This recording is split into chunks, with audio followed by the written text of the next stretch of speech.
Halo, selamat pagi semua peserta didik Bapak sekalian. Salam sehat dan salam jumpa kembali.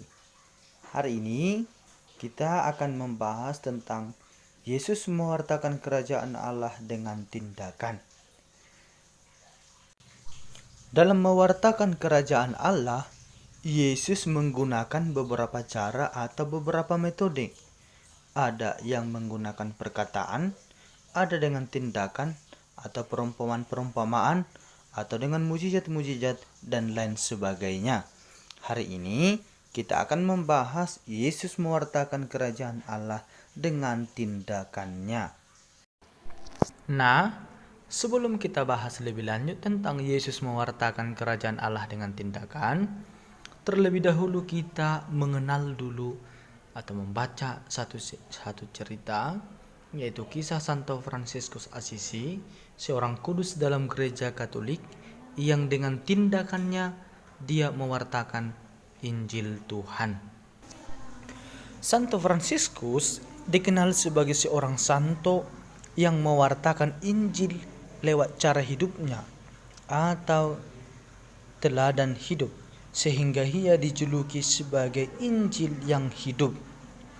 Ia lahir dalam keluarga kaya. Nah, bukan bangsawan, tetapi bukan juga golongan orang miskin. Pada awalnya, ia bercita-cita menjadi seorang ksatria atau tentara.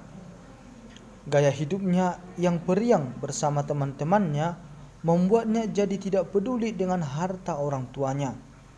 Dia malah lebih sering menghambur-hamburkan kekayaan orang tuanya.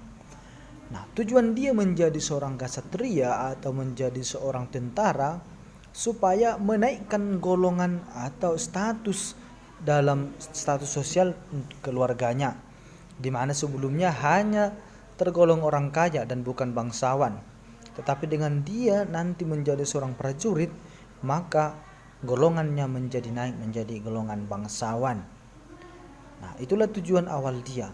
Tapi akhirnya dia bertobat dari cita-citanya itu dan memilih hidup untuk melayani Kristus dengan sungguh-sungguh, dengan sepenuh hatinya.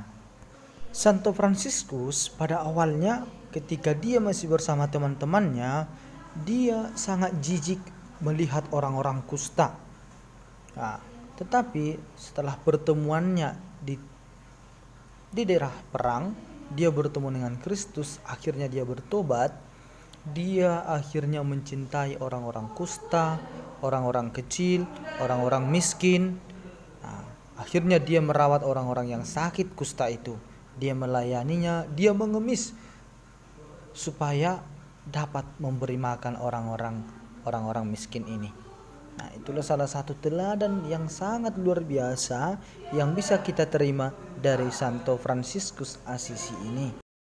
Nah, pada suatu kesempatan Allah memanggil dan memilih Fransiskus menjadi alat untuk mewartakan Injil, tentu dengan cara Yesus sendiri. Gaya hidupnya pun berubah. Dia menjadi peduli dengan orang-orang kecil, seperti orang-orang yang menderita penyakit. Dia meninggalkan kekayaan orang tuanya dan memilih hidup miskin dan melayani Tuhan dengan cara hidupnya yang khas. Itulah yang sangat luar biasa dari Santo Fransiskus. Awalnya dia yang jijik melihat orang-orang miskin dan mengucilkan orang-orang yang penyakit kusta.